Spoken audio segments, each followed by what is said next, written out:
The day of the dress rehearsal, the king arrives for a progress report. He will be watching the run-through from a hidden position.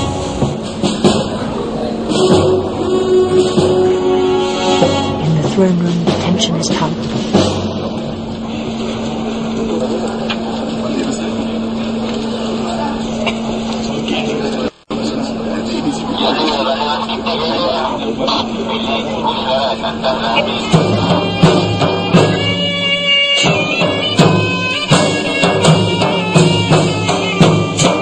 This time, all goes well. The timing of the music and action are near perfect.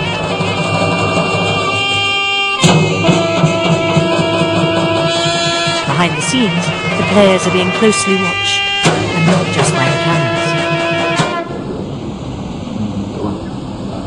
The rehearsal is over, but what does the most important person of all make of it? National Geographic are summoned to a brief and impromptu royal press conference. A few things need to be rectified. I think overall it went really well.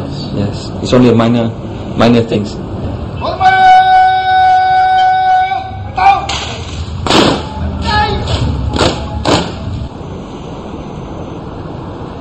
Next, the king pays a visit to the throne room.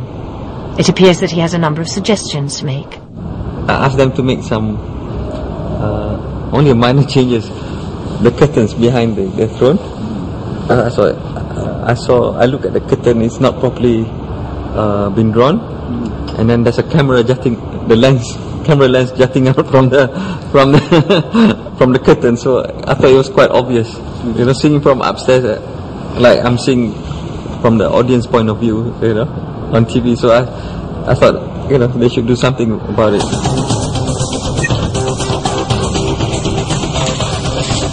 Everything is ready at last. Well, almost. In these last hours, more than 400 gifts for the VIP guests must be perfectly wrapped. The final tour of the palace must plump every cushion and perfect every last detail.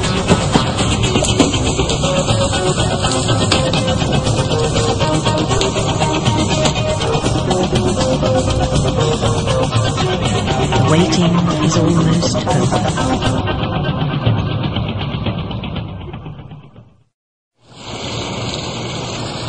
It's the night before Coronation Day. There's less than 15 hours to go before the ceremony begins. But there's one latecomer, one key member of the cast still to be rehearsed. This is the king's 9-year-old son, Tunku Mohammed Ismail, who is the regent of Terengganu while his father serves as king. He attends a school abroad and has flown up just in time to be briefed. Exactly where to sit and what to do. Protocol dictates that adults must address the regent at his own height. And they showed me where I was supposed to sit and what I was supposed to do. I wasn't loud. They make me feel calm.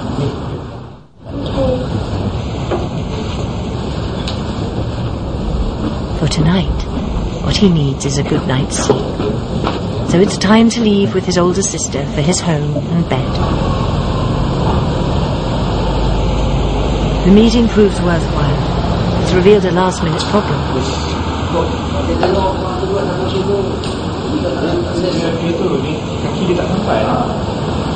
Bila dia duduk tu, dia kecil, dia jauh ke belakang. Jadi kaki dia macam tergantung. Dia ada mata-mata di belakang dia. Sebab kalau orang lain ni besar, boleh, sebab dia small size. Jadi bila dia duduk, dia punya kaki dia tak sampai. Sini besar lah. Betul eh?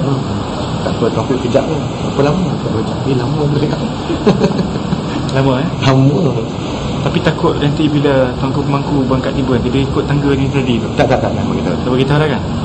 Saya tak cek nama dia. Ada tak nama tarik dia. Takut dalam depan tu ada orang. Ada 2 kali kita ni. Ada tangga dia. Tak. Saya suka tahu.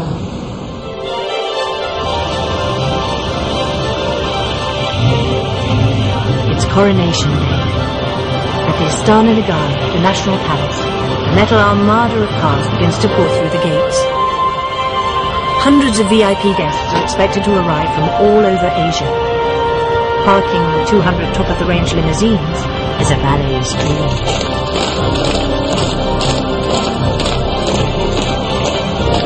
The ceremonial guard must prepare for the king's arrival. Without officers, improvements can always be made. Precisely on time, the king sets off on a short but historic journey to the National Palace. He is flanked by motorcycle men in black, part of a crack security unit trained to defend the king at all costs.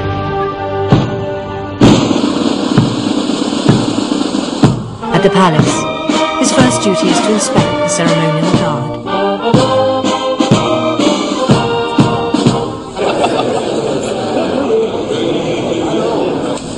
Last-minute sound and vision checks are being made.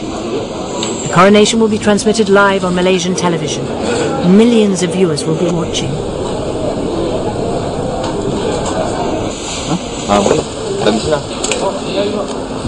As the appointed hour approaches, the finishing touches are applied.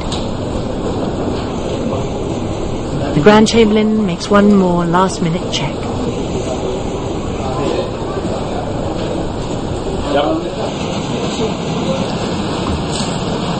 The royal regalia arrived safely from the workshop in Kuala Kangsar.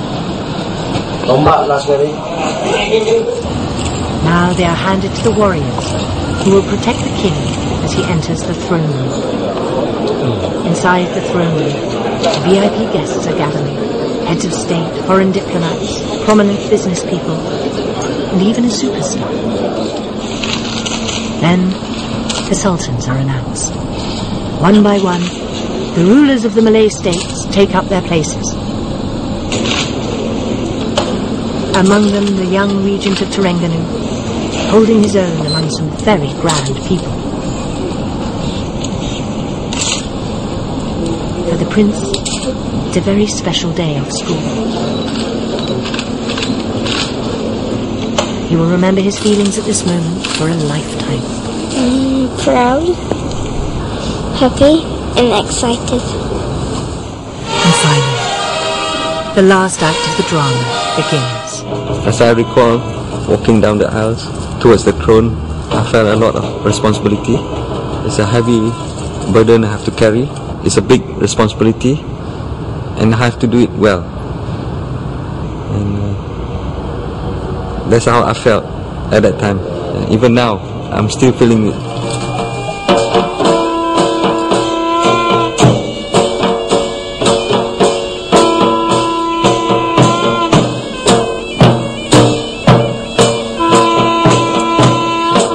The Nobat plays Tuanku Mizan to the throne.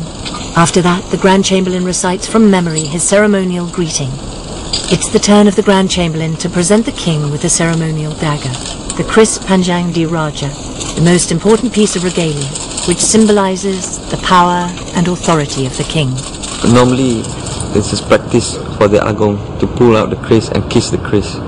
What I did was, I just bring the kris up to my forehead.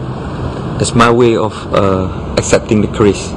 The kris itself symbolizes the power of the king on his subjects, and as the protector of the land.